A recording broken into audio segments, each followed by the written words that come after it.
Some people say, well, I don't need to be more influential. They don't actually mean that. In fact, ironically, when they're telling you that they don't need to be more influential, they're trying to influence you to believe that they don't need to be more influential. So everybody feels the need to be a little bit more influential, to be more capable of communicating effectively. Influence and better communication isn't just simply about getting people to do what you want. See, that's the misunderstanding here. If you lead somebody, you guide somebody, you train somebody, you absolutely want to influence them. If you know something that they don't know, or there's behavior that can make them better, you want that influence to be there. You want to be a better communicator.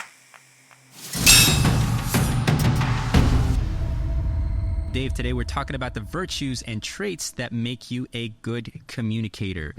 So first off, what would be the first trait that makes you a good communicator? Yeah, this topic is super important too, Nico, because everybody wants to be a better communicator. Everybody wants to be a little bit more influential, at least in a positive sense. Some people say, well, I don't need to be more influential. They don't actually mean that. In fact, ironically, when they're telling you that they don't need to be more influential, they're trying to influence you to believe that they don't need to be more influential. It's ironic. So everybody feels the need to be a little bit more influential, to be more capable of communicating effectively. And by the way, influence and better communication isn't just simply about getting people to do what you want. See, that's the misunderstanding here. Really, if you love somebody, you want to communicate effectively love, which influences them, okay? If you lead somebody, you guide somebody, you train somebody, you teach someone, you coach somebody, you absolutely want to influence them. If you know something that they don't know, or there's behavior that can make them better, you want that influence to be there. You want to be a better communicator. So we're going to get into some of these techniques. And you asked me the question, what's the first one? Oh, I'm so glad you asked this, because this is, without question, the one that gets in the way for most people, and it's empathy. We talk about empathy a lot on the show.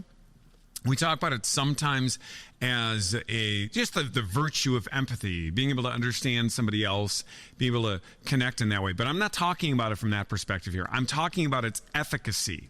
Like, literally, and we've also talked about this before, that there are people like narcissists and sociopaths and all sorts of people who will emulate empathy because they know it has a strategic advantage for effectiveness when it comes to getting things done. So we want to stay on that efficacy. Why is it effective? Now, we don't condone, you know this, or advocate in any way acting empathetic in order to get somebody to do something. We are talking about being empathetic for that to happen. But the reason I like to talk about how a narcissist or a sociopath will act empathetic is because even a person who doesn't care, who doesn't have empathy, realizes that there's a particular value about it that is necessary when they're interacting with other people. But this is the biggest blockage that I see for people. So when you're around a person who's a superior communicator, some people don't even like that word, superior. Ooh, superior? That means there's an inferior. I don't like the fact that anyone's inferior. Isn't everyone superior? No, because then nobody would be, okay? Yeah, there are some people that are superior communicators. When you're around a superior communicator, and first of all, it's important to know when you are, because you can't respect it and admire it and emulate it if you don't think it's superior than you. You're just like, well, I'm that good. No, you're not. If you're around a superior communicator, you will note that people always talk about relatability. I can relate to them. They spoke to my heart. They knew my concern. They understood the mess. Well, that's empathy. That's what that is. It is to enter into the experience almost like compassion, right? Empathy is different than compassion, because compassion is almost always there when there's a negative emotion. And for you to enter into that compassionately, right? Sympathetically is similar too. But empathy is a little bit different. Empathy has a wider range of understanding. Like, to be empathetic with somebody else is not necessary to share in their sorrow, but it is to be aware of their surroundings, their circumstance. I have empathy to the circumstance that you are in, which means that I could put myself in your seat and do a 360 view of what you see and what you might be experiencing in this particular setting. Okay, I'm being a little bit dicey here when I compare the difference between empathy, compassion, and sympathy. But empathy is really the word that we're talking about, and it's super important to note.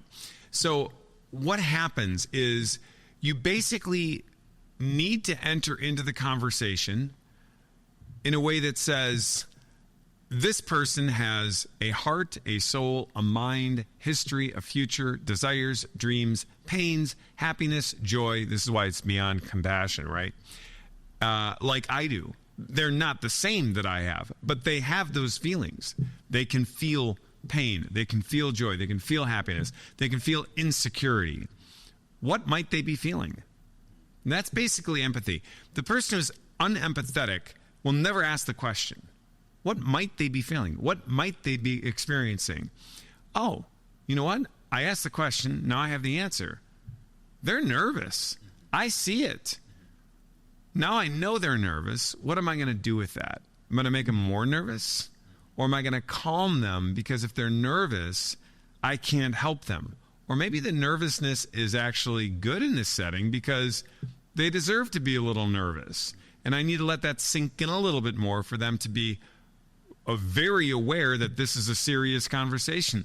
But if you have empathy for it, you know, in essence, how far to push something or how little to push it. When to give them relief or when to intensify the feeling. Yeah, I mean, if you're a coach at halftime and you're like, the team is nervous. Okay, well, they should be. I'm disappointed in what they're doing. They're going to lose the game. I'm going to let that nervousness sit in. But if I let it sit in too long, they're going to go play nervous. So I'm going to have to transition and build their confidence. And that's what I'm going to do. It's almost like a sauna. When you go into a sauna, you're like, oh my gosh, this is horrible. And you're like, oh, this is quite relaxing. And you're like, this is horrible again because it's too long. I got to get out. And then when you leave, like, it's like a cold plunge. Your body feels amazing for so long. Well, it can't feel amazing if you don't go through the hard part. So sometimes the nervousness, the intensity. In fact, when we go to be entertained, right, we watch a show or we listen to music or we watch a play, we want our emotions to be moved up and down positively and negatively because that provides a three-dimensional experience. When you're talking to somebody, empathy is not just about, you know, we talk about niceness versus kindness, right? The kind leader is a better leader than a nice leader who's just interested in more or less impressions. The nice leader always wants to keep things surface and happy, whereas the kind leader is unafraid to enter into a more difficult circumstance or experience. And that's really what that empathy is about. But it's a very, very, very important thing. You know, Dave, in some of the comments that we've gotten on LinkedIn, some people will say, you know, you have to temper it because if you're too empathetic, people are going to step all over you. What are your thoughts to a comment like that? Yeah, I mean, that's just a silly idea. The number one thing that people confuse is empathy and kindness with weakness. So the example, I think we might have talked about this show before. It bears repeating, though, where I made a point that, you know, empathetic leaders are the most effective leaders. And there was somebody that was an international leadership consultant. By the way, when you looked at their resume, they had never led anything. They just consult on leading. And this particular person, they didn't just comment on the post. They shared it in with their audience. So that's like a shaming thing, right? I'm going to take this and I'm going to share it with my audience, and I'm going to belittle the person who made the post by acting smarter than them. And, you know, listen, don't post things online, particularly as a leadership or an influencer, if you don't expect people to take you to task. I don't have a problem with that. But if I post something to help people learn and somebody contradicts it and shares it with other people, well, the reason I posted it was to learn. Now I am engaged in probably the best opportunity to teach, because I can draw the contrast between where the error is. So I said, and they said, this guy does not live in the real world. Empathy is something that will hurt your business and hurt your ability to lead, because if you had empathy, you couldn't close divisions or you couldn't make hard calls and fire people. No. The empathetic leader is going to close divisions. They're going to fire people. But they're going to close the division saying, who's this going to impact? How is it going to impact them? Is there a way that we can give them a softer landing, if possible? And then they consider all the options to do that. Whereas the person who doesn't have empathy just operates entirely from a mathematical equation of making money, and they hammer people out. Now, by the way, the interesting thing is that I said, no, you're wrong. And I took them to task. I did it kindly, but they came back and they did not like it. That was it.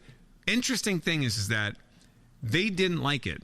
Now, I was empathetic, but they didn't like the fact that I contradicted them, which is so ironic, because that means they would have wanted more empathy. It was a bizarre exchange. Anyway, so somebody else said, yes, he doesn't live in the real world, whatever.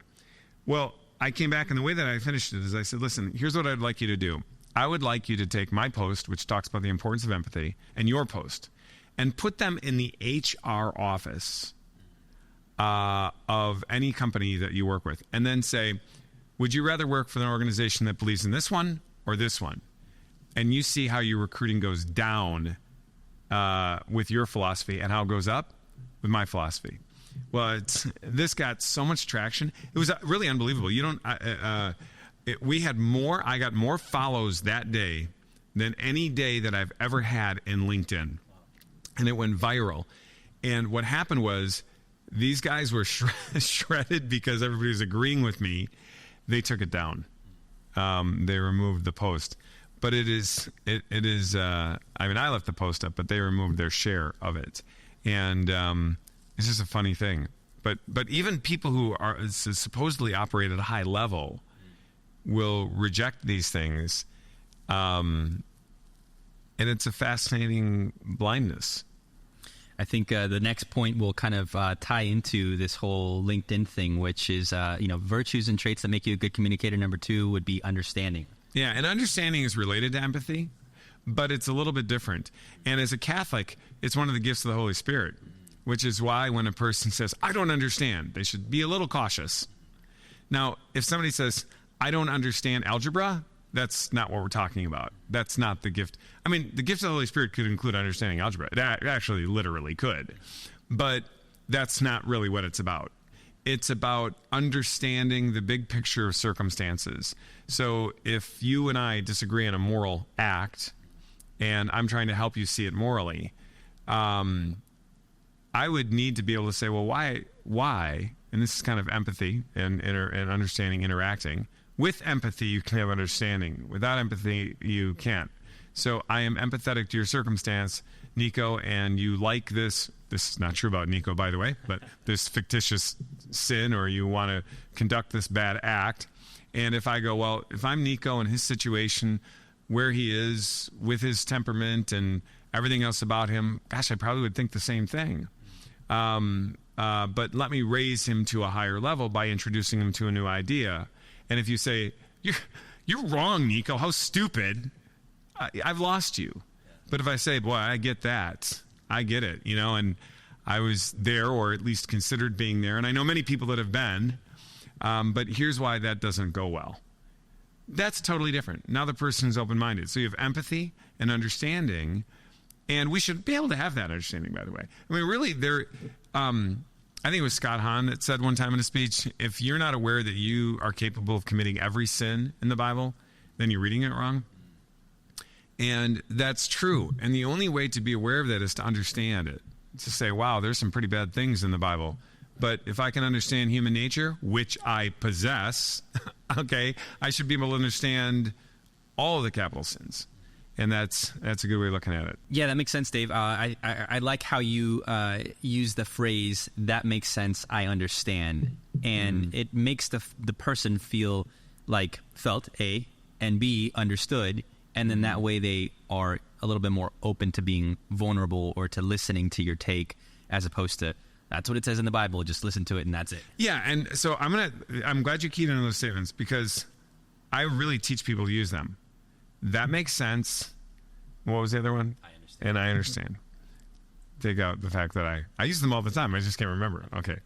That makes sense. Okay, and I understand. Why does that make sense good?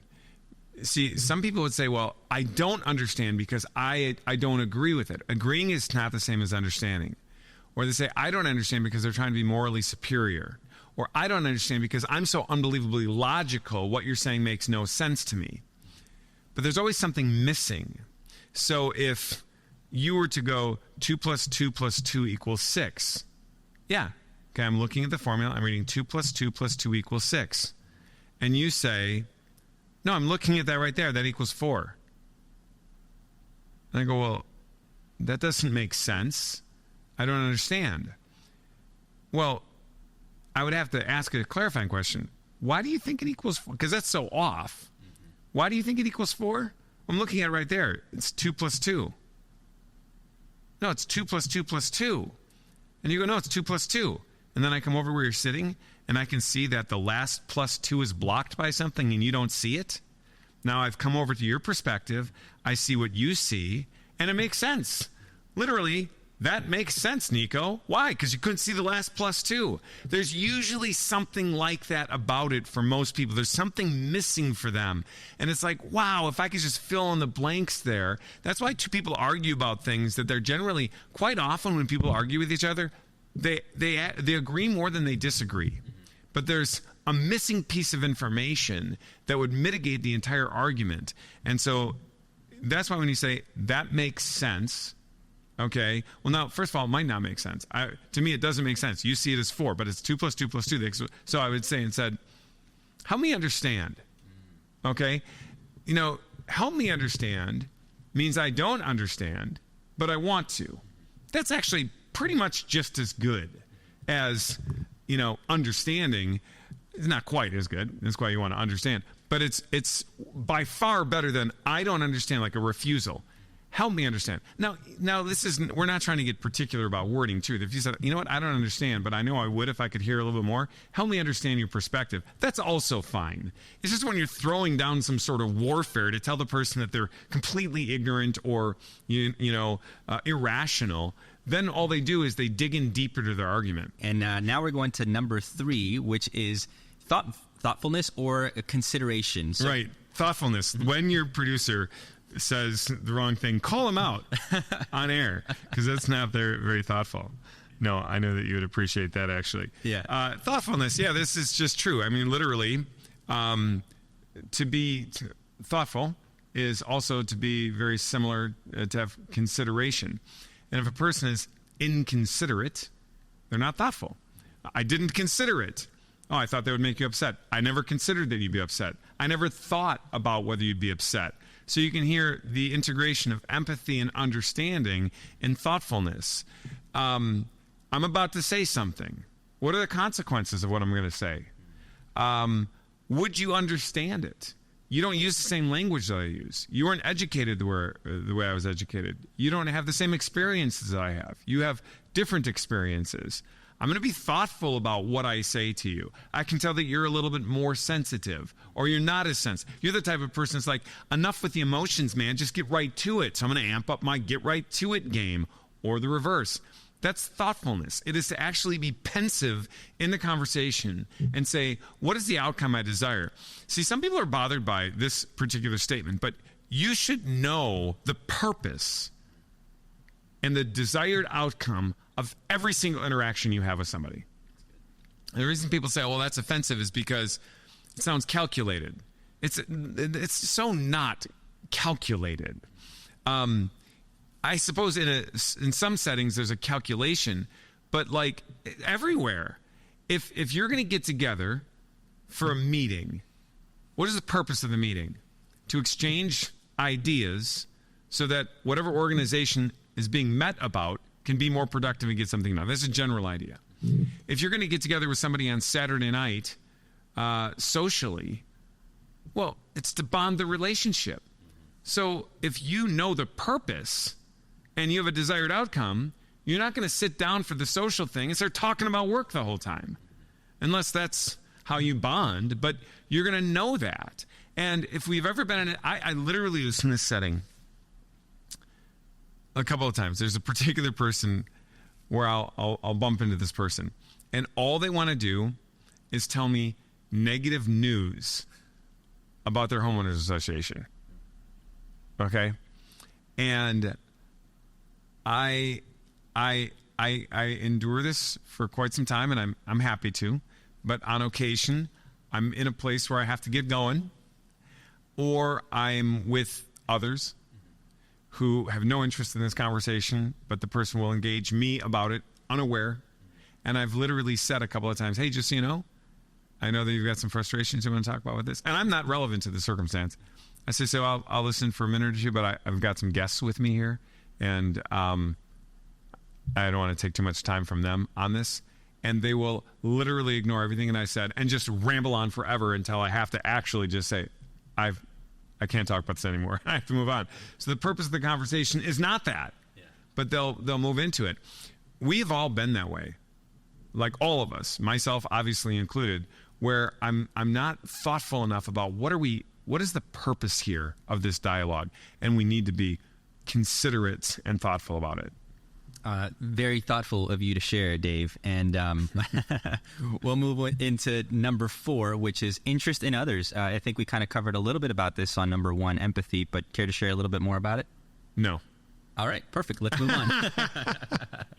No, Nico, if you want to talk about it, I want to talk about it. No, yeah, interest. I mean, there's no doubt about it. The most interesting topic to most people is themselves and the things that they're interested in.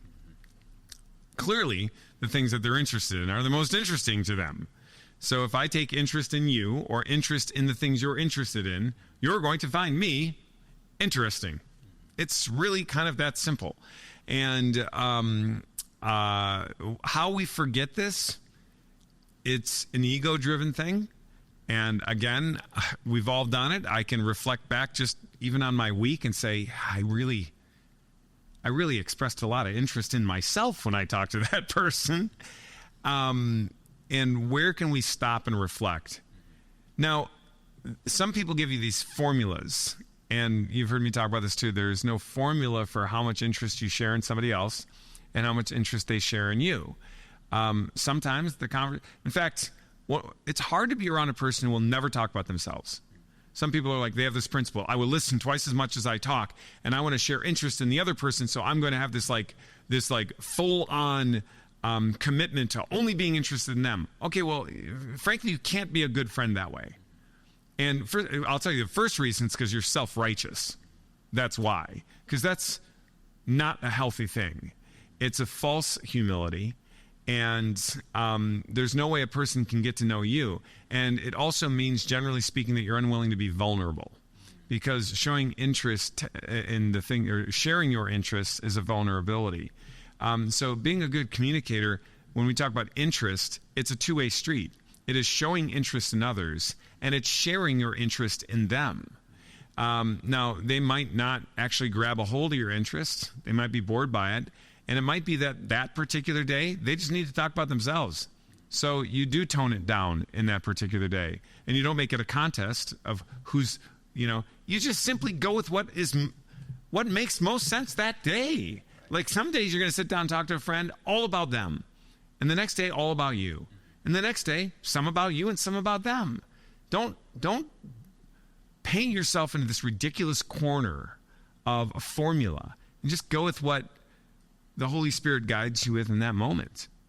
That's good. I'm glad you said that, the Holy Spirit guiding you, because I feel like a lot of these things are one of the things that you shared with me about your company, BVM, is you don't have policy for policy's sake. Right. It's not a tried and true formula. You have to follow it this way every single time.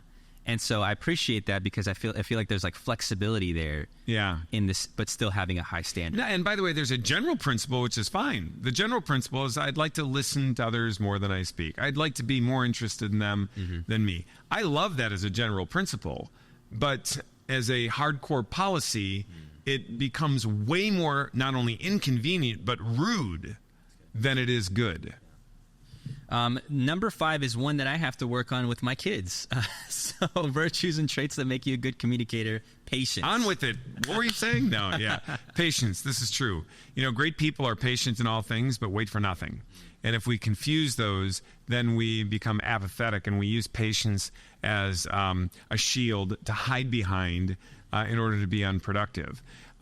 So we have to endure things in patience, and that comes with, actually, the next thing is the cardinal virtues. Patience is a virtue that is found within, if you look at having prudence and then justice and then fortitude and temperance, we'll find elements of patience within each one of them, but primarily in fortitude. That's where patience actually dwells. And why does this matter? Because we can't change the timing of things.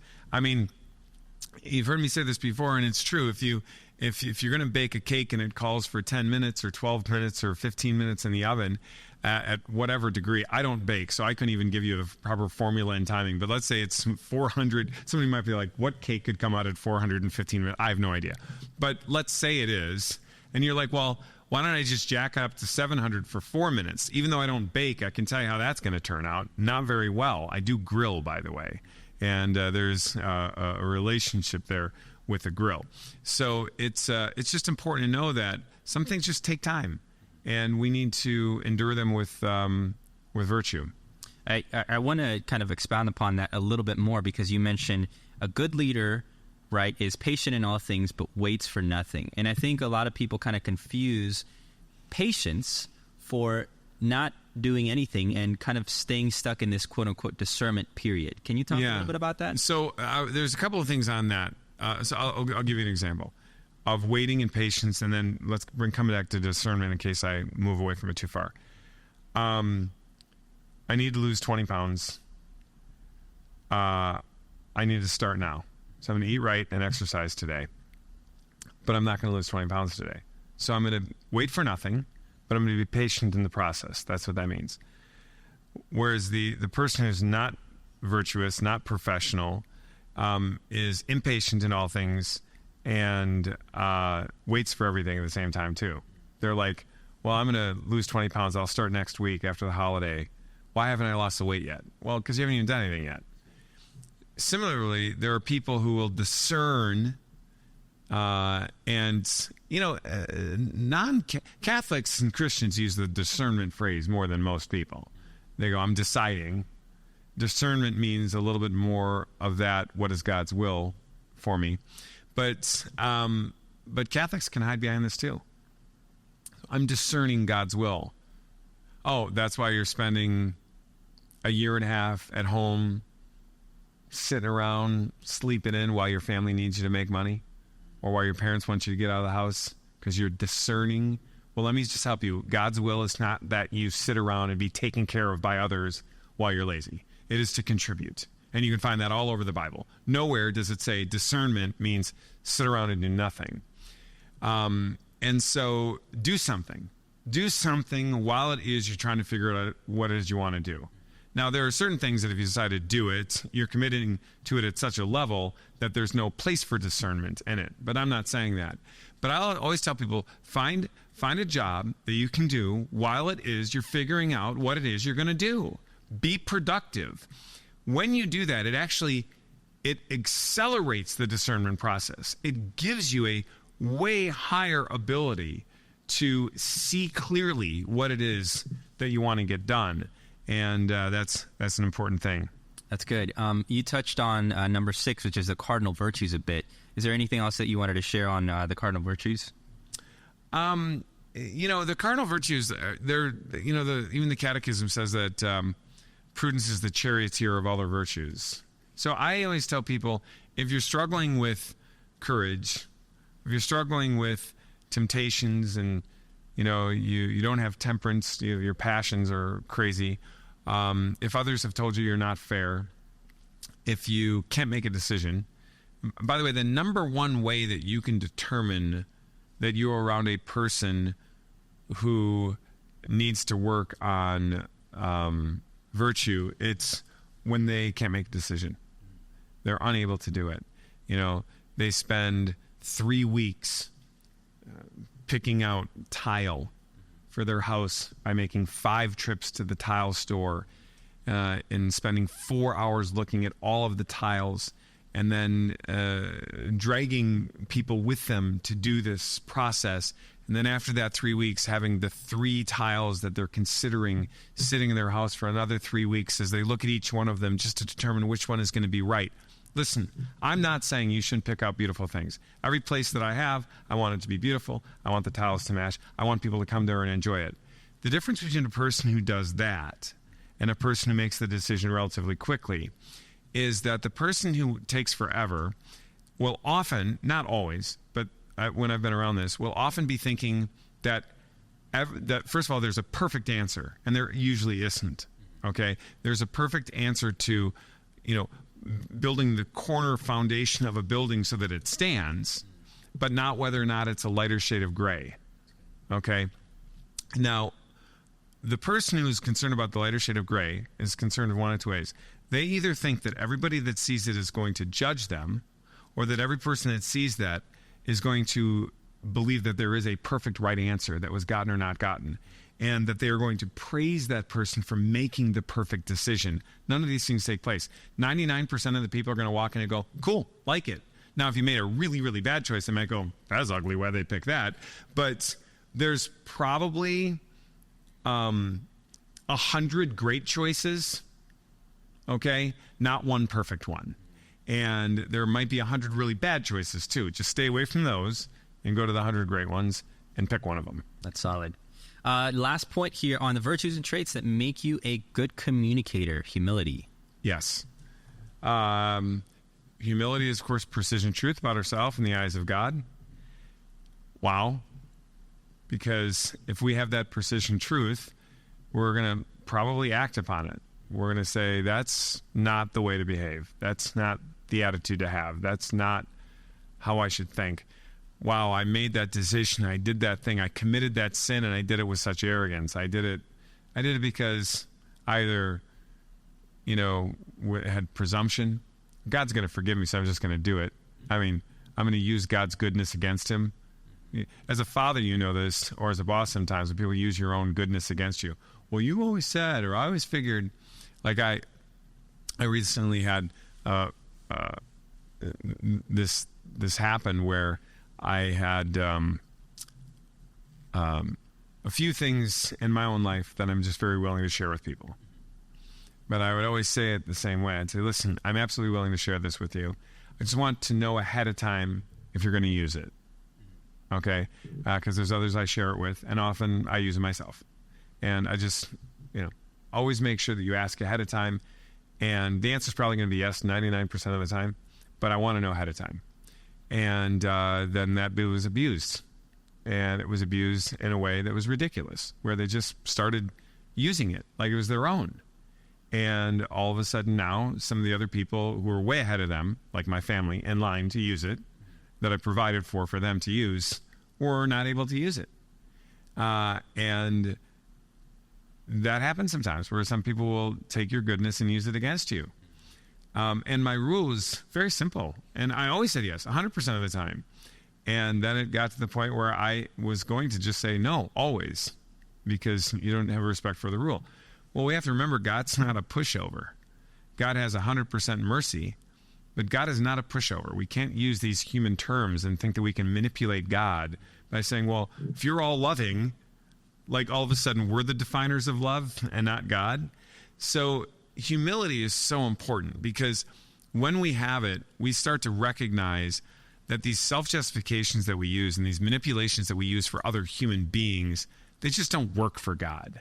And when we start to realize that we're this tiny little fist, like, the metaphor of an ant to a human, and the ant shaking his fist up at the human falls so short from man to God, but stands as a quite comical picture to recognize this ant is shaking his fist up at me. Are you kidding me? That's audacious. Well, we're doing the same thing when we tell God the rules. So we need humility so we can be in check.